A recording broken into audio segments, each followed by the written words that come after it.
네, 이번에는 뉴스룸에 들어온 국제뉴스 들어보겠습니다. 김준상 아나운서, 하와이 산불 사망자가 200명에 육박할 수도 있다고 하와이 주지사가 밝혔다고요?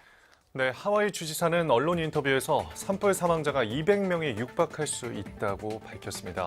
여전히 피해 지역에서 수색이 진행되고 있기 때문인데요. 현재까지 집계된 산불 사망자는 99명으로 산불이 발생한 지 일주일이나 됐는데 3명만 신원이 확인됐습니다. 수색 역시 마찬가지입니다. 산불이 난 라하이나 지역에서 25%만 수색이 이루어졌습니다. 이번 주말까지는 거의 수색을 마칠 것으로 당국은 예상하고 있는데요. 이처럼 수색이 늦어지면서 사망자도 더 늘 수 있다고 하와이 당국은 보고 있습니다. 푸른 나무와 하얀 파도가 만나던 하와이 마우이 섬의 관광도시 라하이나. 산 중턱부터 바다 끝까지 휩쓸고 간 불길은 모든 풍경을 바꿔놨습니다. 하지만 여전히 휴가를 즐기고 있는 일부 관광객들을 보며 주민들은 비탄에 빠집니다. I heard there was a snorkeling boat looking at Lahaina town. Give them respect, it's so bad. This is, people died here. It's not just a place for vacation. We live here. 그러자 하와이 출신의 배우 제이슨 모모아도 당분간 마우이 여행을 자제해달라는 글을 소셜미디어에 올렸습니다. 5,000명 가까운 이재민이 묵을 호텔도 부족한 상황이기 때문입니다. 한편 9년 전부터 하와이 산불을 경고하는 보고서가 있었지만 당국이 이를 무시했다는 지적이 나왔습니다. 주택가에 마른 나무가 많고 강풍이 자주 부는데도 산불 위험은 낮게 본 반면 지진이나 쓰나미 걱정만 했다는 겁니다. We had advance notice coming into the summer. This week, the winds, the low humidity, and the fuels, any ignition would have sparked a pretty big fire, and that's exactly what we saw. 화재 당시 비상 사이렌이 제대로 안 울렸다는 문제도 제기되면서 하와이 주 검찰은 당국의 대처에 포괄적인 수사를 하겠다고도 밝혔습니다. 워싱턴에서 JTBC 김필기입니다.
Wind-whipped wildfires raced through parts of Hawaii on Wednesday, burning structures in historic Lahaina town on the island of Maui, forcing evacuations and leading some to flee to the relative safety of the ocean, where they were rescued by the Coast Guard.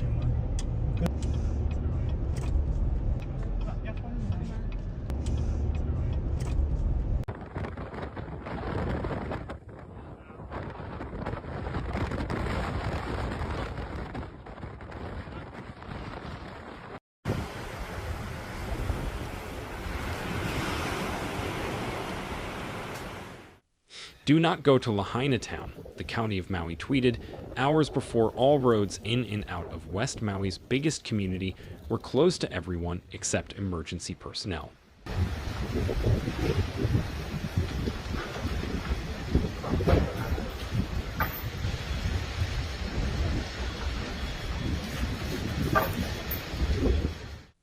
Fire was widespread in Lahaina, including on Front Street, an area of the town of roughly 13,000 that is popular with tourists, county spokesperson Mahina Martin said by phone early Wednesday.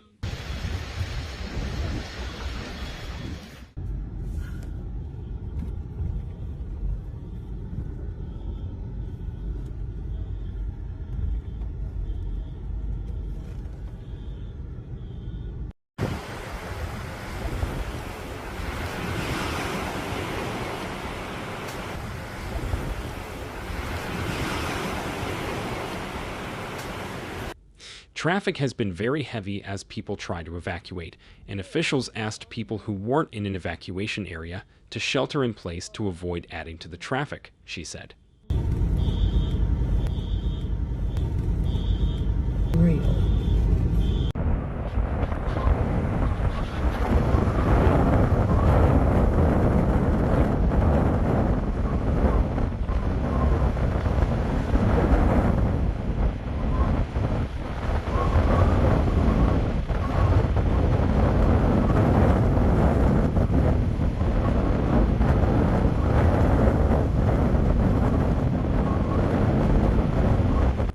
Photos posted by the county overnight showed a line of flames blazing across an intersection in Lahaina and flames leaping above buildings in the town, whose historic district is on the National Register of Historic Places. The National Weather Service said Hurricane Dora, which was passing to the south of the island chain at a safe distance of 500 miles, 805 kilometers, was partly to blame for gusts above 60 miles per hour, 97 kilometers per hour, that knocked out power, rattled homes, and grounded firefighting helicopters.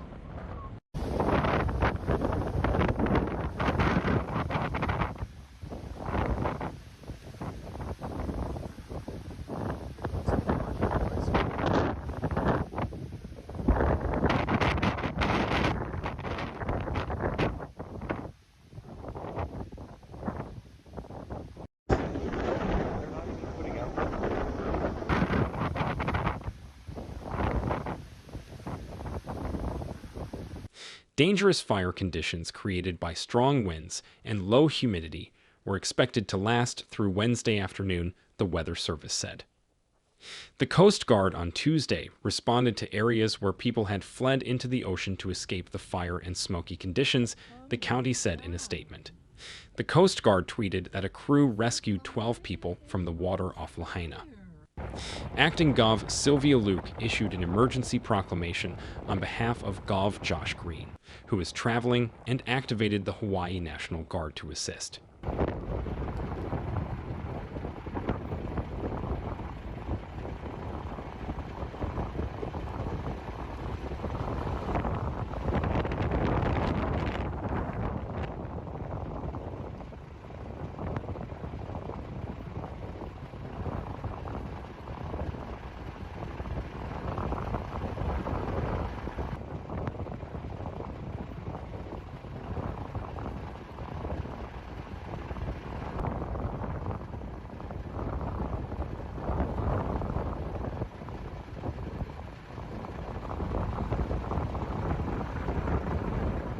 Officials were not aware of any deaths and knew of only one injury, a firefighter who was hospitalized in stable condition after inhaling smoke, Martin said.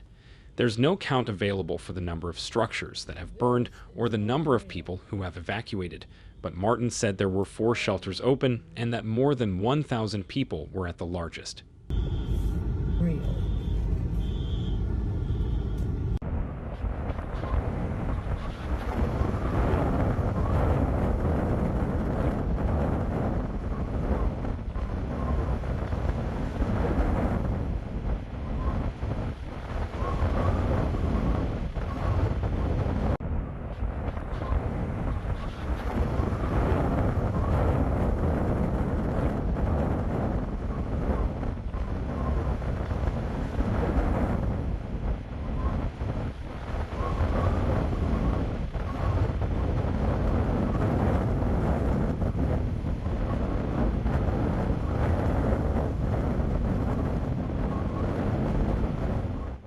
This is so unprecedented, Martin said, noting that multiple districts were affected.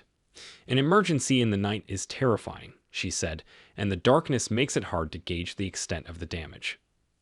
The Federal Emergency Management Agency approved a disaster declaration to provide assistance with a fire that threatened about 200 homes in and around Kohala Ranch, a small rural community on the Big Island, according to the Hawaii Emergency Management Agency.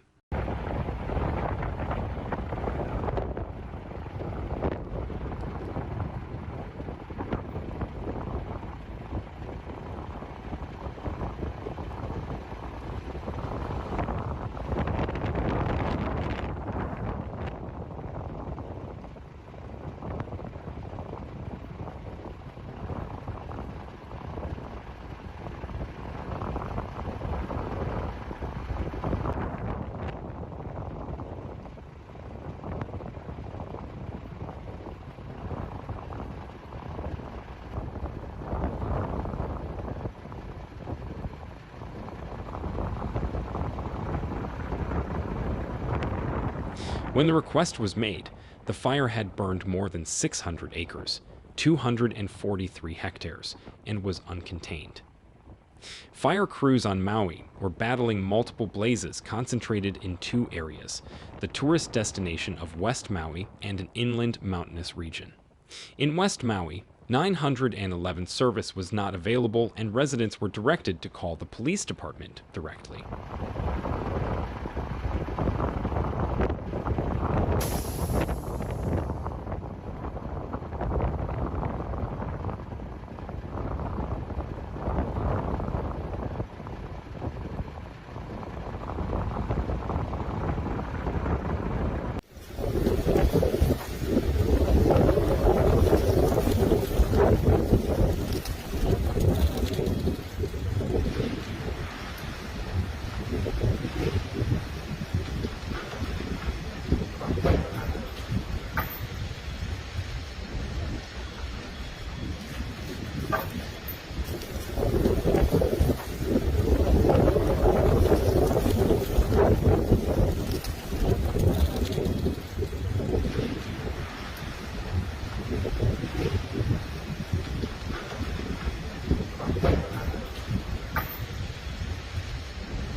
I'm just so grateful to be alive so I can continue to help people.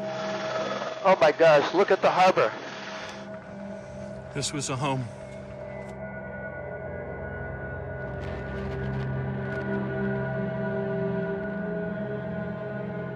All the cars with full gas tanks that reached the fire, they were exploded.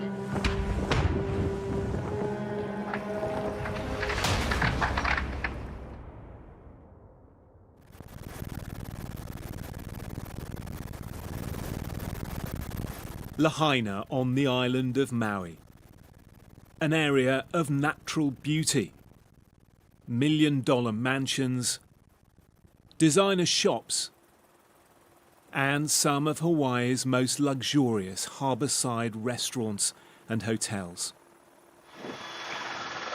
Oh my gosh, look at the harbor. Oh my goodness, look at all these houses. Lahaina, in the local dialect, translates as cruel sun. Today they are cursing the cruel flames. Our correspondent saw for herself the horrors the wildfires inflicted here in just a matter of hours. This is the heart of Lahaina's downtown. Hotels, restaurants, businesses completely obliterated.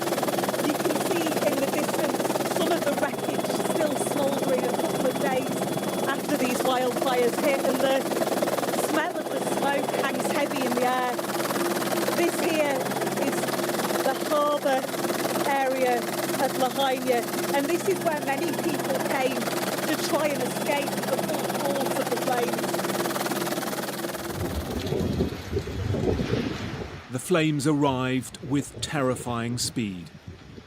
This area was packed with tourists and diners. The flames now devour their pick of the best shops and restaurants. The wildfires have been fanned by a recent hurricane, making them even more ferocious. Cars exploding. Oh. Dozens are dead, and residents are warned to expect more bodies to be found. The stories of those who survived are simply remarkable. With just moments left to act, Idris and Damon jumped into the ocean and clung to a jetty for hours to stay alive. We keep hearing explosions. We were hearing screams out of a horror movie. You know, I called the cops again. They couldn't come. The third time I called them, they said, you have to go in the water.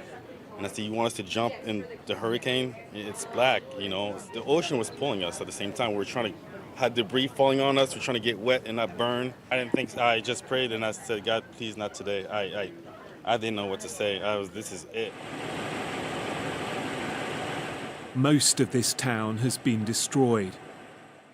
Wisps of smoke and ash, pretty much all that's left of homes and businesses. I had choke smoke, and I couldn't tell where I was sometimes, and sometimes I could. You know, it's a short road, front street. If you guys walk down the street, you see it's completely burnt. And I feel like we're not getting the help we need, you know? Oh my God. Looking up the hillside, all the homes are gone, all the buildings are gutted. It looks like a war zone, like from just total destruction.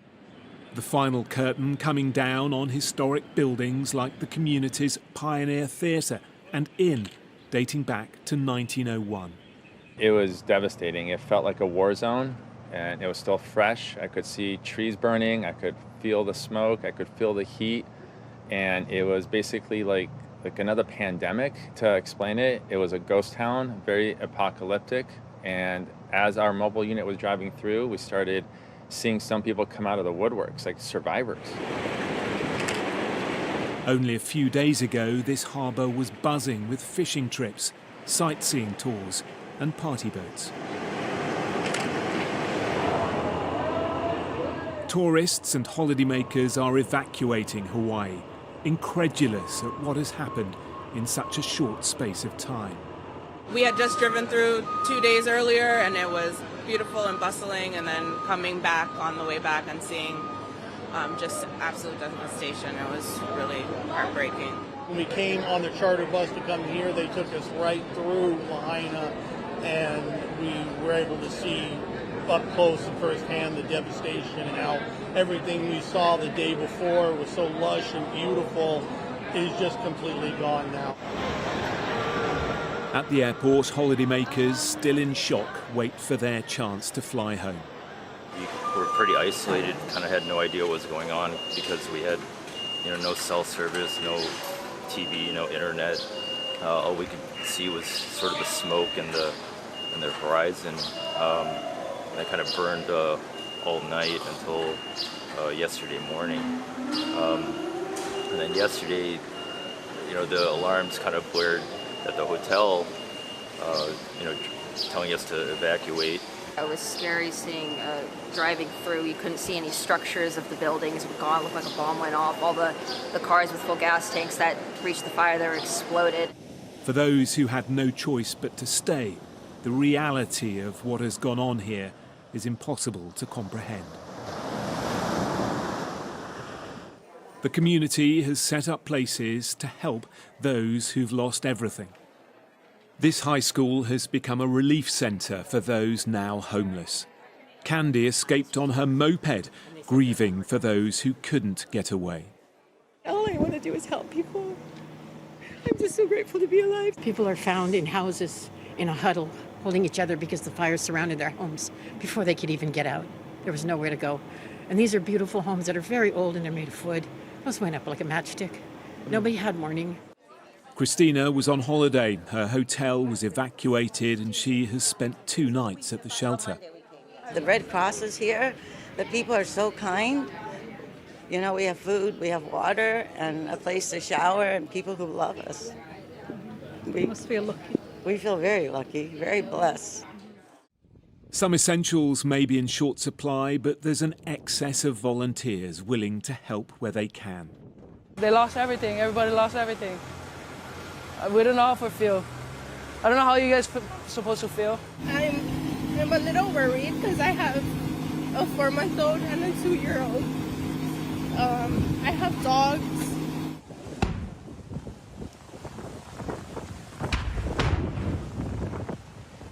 The wildfires don't pause after dark, and neither do the fire crews. More than a dozen have lost their own homes in this disaster. This was a home.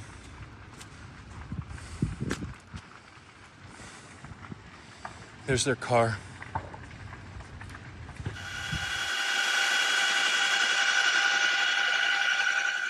Once daylight comes, the helicopter crews can get back to work, eyeing up the enemy below, fighting a battle on the ground from the air.